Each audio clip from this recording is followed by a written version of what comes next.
Hello and welcome. Here's what's happening right now. A provocative rap group banned from entering Canada. Open endorsements of terrorist groups are not free speech. The actions that got them barred and how they're fighting back. Something that should shock the conscience of every Canadian. The federal government takes aim at rising hate crime. I'll be working to win over the people of the Conservative Party. Plus, an exclusive one-on-one with the leader of the opposition.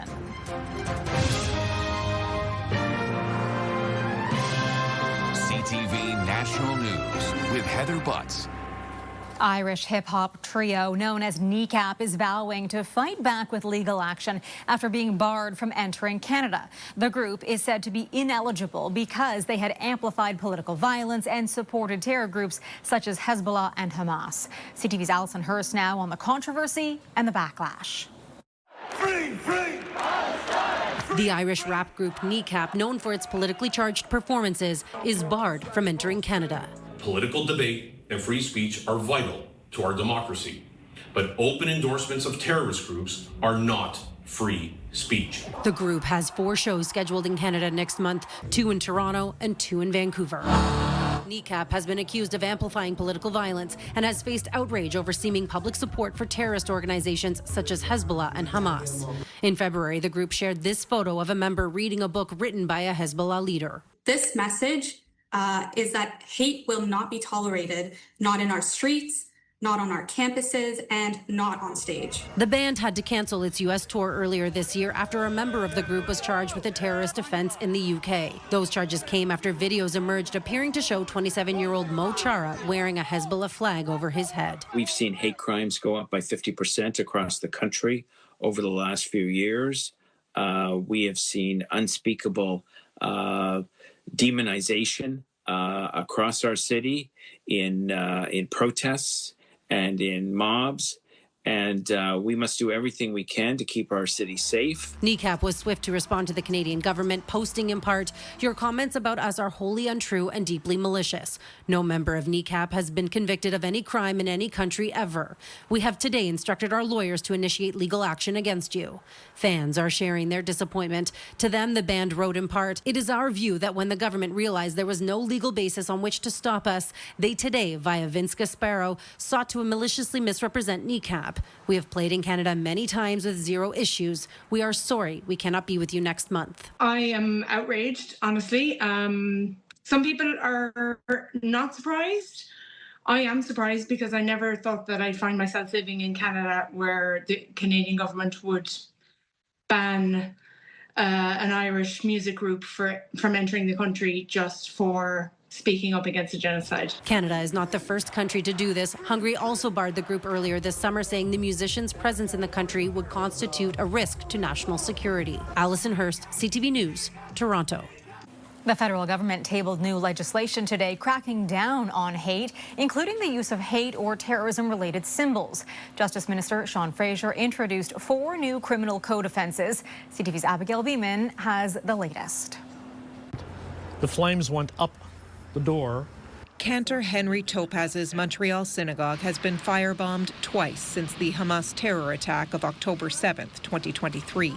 He says the government's new hate crime bill is a step in the right direction. The idea of vulnerable infrastructure, notably houses of worship, are now more protected than they ever have been before. Tabling of documents. Bill C-2 has 4 new hate-related criminal offenses, including making it a crime to promote hate against an identifiable group through symbols, including a swastika and those from designated terror groups, making hate-motivated crime a specific offense, and making it a crime to obstruct or intimidate people trying to access places of worship and other places like schools used by an identifiable group. The prevalence of hate crimes in this country that steal those freedoms are something that should shock the conscience of every Canadian. Statistics Canada shows police-reported hate crimes targeting religion have been on the rise, largely due to attacks on Jews and Muslims. In 2024, there were 229 Islamophobic attacks and 920 anti-Semitic. The application of it is going to be really important to make sure that the right balance is struck between making sure that Canadians still have the basic ability to express themselves, and we're maintaining civil liberties. The Justice Minister says that balance was top of mind when crafting the new bill. It's not yet clear what support the minority government may get from other parties as this bill moves its way through the House. Heather? Abigail Beeman in Ottawa. Thank you. The Israeli army says it will use unprecedented force against Hamas and is urging people to get out of Gaza City. While many Palestinians are moving south, Israel announced the closure of a key evacuation route, which was available for 48 hours from Wednesday until today. This as plumes of smoke could be seen rising over Gaza and as Israeli tanks continue their advance on the city. Estonia has summoned a Russian diplomat in protest after what the NATO member is calling an unprecedentedly brazen violation of its airspace. Estonian officials say 3 Russian military aircraft breached its airspace this morning and remained for 12 minutes. This latest incursion marks the 3rd into NATO countries this month, heightening fears that the war in Ukraine could spill over. EU leaders responded, saying they will discuss a collective response to the repeated violations during an upcoming meeting. Canada and Mexico have agreed to a strategic partnership, vowing deeper ties in the face of Donald Trump's trade war on both countries. The U.S. is expected to make major demands during renegotiations of the trilateral trade agreement known as CUSMA. CTV's Judy Trin has the details from Mexico. Look at that, pride of Canada right there. Prairie wheat being offloaded from a Canadian train in Mexico. A choreographed moment to emphasize how improving rail lines, ports and pipelines can lead to economic growth in both countries. The Prime Minister's strategic partnership with President Claudia Sheinbaum aims to boost trade with Mexico. The results will be tracked. Every 3 months, there will be an accountability mechanism for us to reconvene with Mexico, and in particular the ministers responsible for the various items in the action plan. The plan also calls for more cooperation in fighting drug cartels and human trafficking. But analysts say this meeting was more about concerns that the Canada-US-Mexico trade agreement is unraveling. It really is about making sure that we're singing from the same songbook and that Mexico and Canada are not going to get played off of one another. This after some troubled trade history. During the first Trump administration, Mexico signed a side deal that threatened a North American agreement. But these two leaders say they're committed to negotiating a continental agreement. CUSMA, USMCA, is strength together. It's strength of the 3 countries together. Now, after the U.S. launched public consultations, Canada is doing the same. Formally, the beginning of the Canadian consultative process with Canadian industry, businesses, workers. In the meantime, LeBlanc will be visiting Washington in the next few weeks to continue trade talks. He'll also be leading a trade mission to Mexico in the near future. All this as CUSMA is set to expire in June 2026. Judy Trin, CTV News, Mexico City. Here at home, Conservative leader Pierre Poilievre made his return to the House of Commons this week following his defeat in last year's federal election. Today, he sat down with CTV's chief political correspondent, Vassy Kapelos, who joins us now from Ottawa. Vassy, Poilievre is facing a leadership review in January. Let's begin there. What did he have to say about that? Yeah, I did want to for sure find out, particularly when you look at what happened in Ontario with Bonnie Crombie very recently, for example, where she only got about 57% support, I believe it was, and that caused her to step aside or resign from that post. I wanted to know, is there a number at which Mr. Poilievre would feel compelled to step aside? One more question, if you permit me, on another vote that you're going to face, and that's the leadership review in January. Do you have a magic number? No, I don't believe in magic. Do you have a number at which you think you need in order to remain as leader? I don't know. Why not? I'll be working to win over the people of the Conservative Party who will be there, and our message will be that I'm the leader that will bring forward the Canada that will restore the promise of the country. Okay. And Vassy, he's been very critical of Mark Carney's handling of trade with the U.S. What type of deal would Pierre Poilievre accept? Yeah, he's especially critical of what he characterizes as capitulation. But Mark Carney, the Prime Minister, says, look, I haven't been able to make a deal because I want to make a good deal. So I wanted to ask of Mr. Poilievre, if he were Prime Minister, essentially, what would he do? Would he settle for a deal that keeps tariffs on products like we have seen in the UK and Japan and elsewhere, or would he look to something else? I would seek a tariff-free deal. I mean, we used to have that privileged access to the American economy, and in exchange for that, we could provide more continental security that would make both our countries more secure and stable. That's the deal that I would go for. So the Prime Minister has been less than clear on whether or not he would accept some level of tariffs, though it seems evident from other deals that every other country has. Heather. All right, Vashi, thank you. And you can catch Vashi's full interview with Conservative leader Pierre Poilievre this Sunday on CTV Question Period. Filmmaker and journalist Avi Lewis says he's running to become the next NDP leader. It's the everyday emergency of just trying to get by in an impossible economy. Whether you're taking care of loved ones, hustling with multiple gig jobs, or punching the clock 9 to 5, working hard doesn't earn you a living. Lewis released a video of his announcement on social media. He ran unsuccessfully as an NDP candidate in the last 2 federal elections. His grandfather, David Lewis, led the party in the early 1970s. A leaked memo from Alberta's Justice Department shows how far Danielle Smith's office was prepared to go in a bid to amend 3 laws affecting transgender people. CTV's Kathy Lee in Calgary now with the details of the memo and the controversies surrounding it.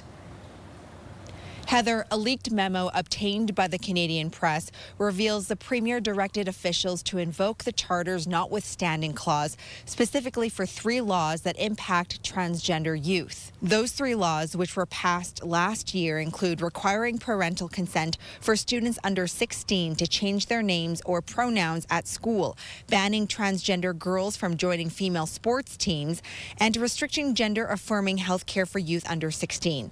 The notwithstanding clause protects these laws, allowing them to remain in effect even if a court rules them unconstitutional. Devastated. There are no other ways to put it. A spokesperson for the province said in an email that the government is prepared to use all legal and constitutional tools to protect children. Meanwhile, 2 LGBTQ+ advocacy groups are challenging parts of the laws in court, calling them discriminatory. A legal expert I spoke to says there is a process before the notwithstanding clause actually has any power. First, it needs to be debated in the legislature and then passed in a new or amended act. Heather. Kathy, thank you. Grammy-winning songwriter Brett James was one of 3 people who died in a North Carolina plane crash yesterday. 'Cause I can't do this on my own. James worked with a who's who of country music stars, including Faith Hill, Kenny Chesney, and was possibly best known for writing Carrie Underwood's hit, Jesus Take the Wheel. He was inducted into the Nashville Songwriters Hall of Fame in 2020. The cause of the crash is being investigated. Brett James was 57 years old.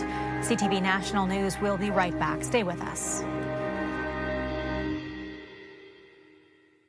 A top RCMP official in BC has been charged with multiple counts of assault over alleged incidents while off duty.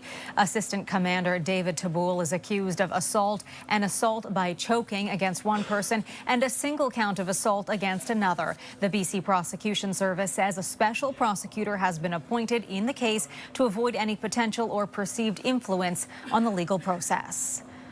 The port of Churchill in northern Manitoba is about to get a major facelift after the federal government announced its expansion last week. And it won't just be the port getting a major boost, but the town itself. We sent CTV's Alex Carpa to speak with people in the community about the big changes coming. Manitoba may be in the middle of the country, but it's sometimes referred to as a maritime province. Churchill is home to the only deep-water seaport in northern Canada that is connected by land to the rest of the country. This is a new structure that we put up to house bulk material. Chris Avery, the president and CEO of Arctic Gateway Group, which owns the port, says opening Churchill to the rest of the world will diversify trade and assert Canada's dominance in the Arctic. You know, I expect this to be a major port in Canada. The port began shipping critical minerals like zinc concentrate last year and now has tripled the amount of space to store these goods, which are shipped to Europe and other global markets. The railway is in better condition than it's ever been before. We're very much open for business. We're now turning our attention to the port. Prime Minister Mark Carney recently announced his first wave of nation-building projects, but the Port of Churchill was absent from the list. Ottawa said that upgrading the port is still of interest, but the plan needs more development. It's our time to be an integral part of developing not only Manitoba or southern Manitoba, but northern Manitoba as well. Increased conversations about revitalizing the Arctic is welcoming news for Churchill's mayor. It's going to mean jobs, it's going to mean stability, it's going to mean future. For Churchill resident Joe Stover, as enticing as the conversations are, he says there is still a lot of work to be done. There is so much, I think, to figure out in terms of, the impact of what a project like this will have on our community. Discussions around the Port of Churchill and investing in other major projects across the country is Ottawa's thinking for strengthening trade partnerships and bringing stability to Canada's economy amidst tariff and trade threats from the U.S. Alex Carpa, CTV News, Churchill, Manitoba. An amazing victory today for Canada's women's rugby team. Can you believe it? Canada 34, New Zealand 19. Canada are going to the gold medal Rugby World Cup final. Yes, that's right. Canada held off a late rally by New Zealand to make the final of the Women's Rugby World Cup. That will take place next Saturday in London. They will play the winner of tomorrow's semifinal between England and France. Some exciting news there. Still ahead, holy jailbreak. How these defiant nuns escaped a retirement home.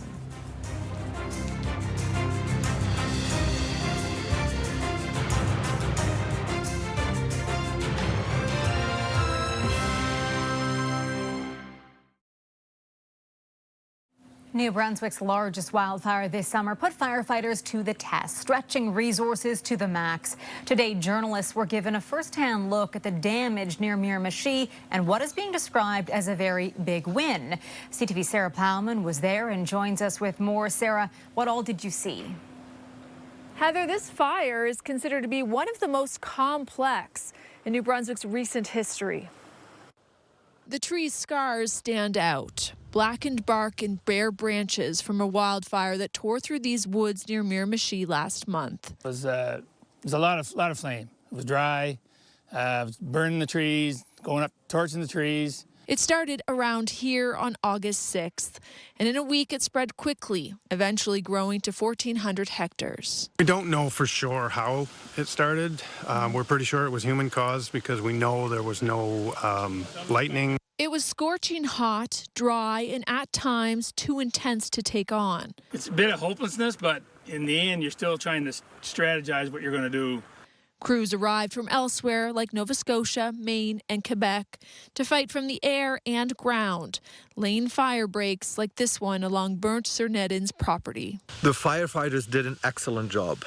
They put a bulldozer brake through my property and stopped the fire right where the break is. Sir Nedin's concern now is the future. We're told that we can expect these dry and hot summers and more fires, wildfires in the future, and that is what is really, really saddening. Despite bringing in other crews for this fire, these firefighters think New Brunswick is well prepared for the future. As for how this fire went... no structures, people were all safe. And anytime you get past that stuff there, it's a very big win. As for exactly what caused this fire, I'm told an investigator is looking into it. Heather. Sarah, thank you. From a small town in Austria, we have a story of 3 real-life nuns on the run who busted out of their retirement home and became unlikely internet stars. The 3 sisters say they were unhappy in a retirement center after being moved out of their convent in an ancient castle 3 years ago. So earlier this month, a group of former students orchestrated an escape. Die Kongregationen werden versetzt.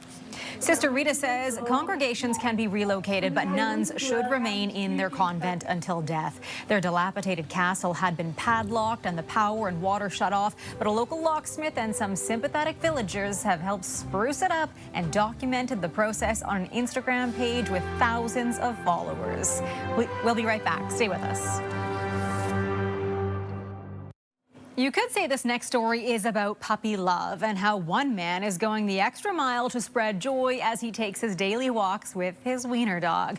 The duo getting plenty of double takes. CTV's John Valley-Rao shows us why.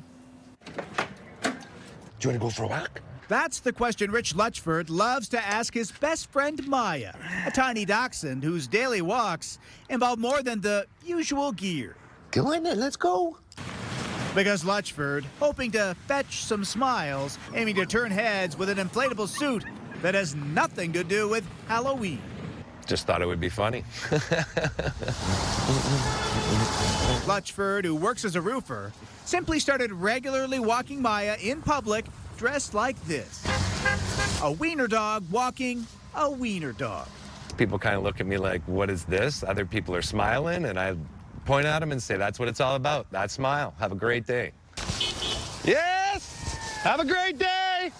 Lutchford hoping to add some levity to a world that could use it right now. Yeah! And this, the kind of response he gets everywhere he goes. I've had literally people scream, stop, say, oh my gosh, and then drive off. And of course, everyone wants a picture. What do you love about it? Everything. That he's walking his dog like that. I love it. I think it's great. Lutchford also posting videos of himself doing things like going to the dog park and wandering through a grocery store. All sorts of local groups are now asking him to make appearances. The mayor of neighboring Whitby noticed and awarded him a certificate acknowledging the joy he was bringing to others. I thought it was pretty cool. So what does Maya think of it all? Lutchford says she gets excited when he puts on the suit. I think she likes me more as a dog than as a human. And Lutchford, he plans to keep on warming as many hearts as he can, leaving his mark one smile at a time. John Valley-Rao, CTV News, Oshawa, Ontario. You can't help but laugh. That is our newscast for this Friday. Thank you for joining us. I'm Heather Butts. Your local CTV News starts right now.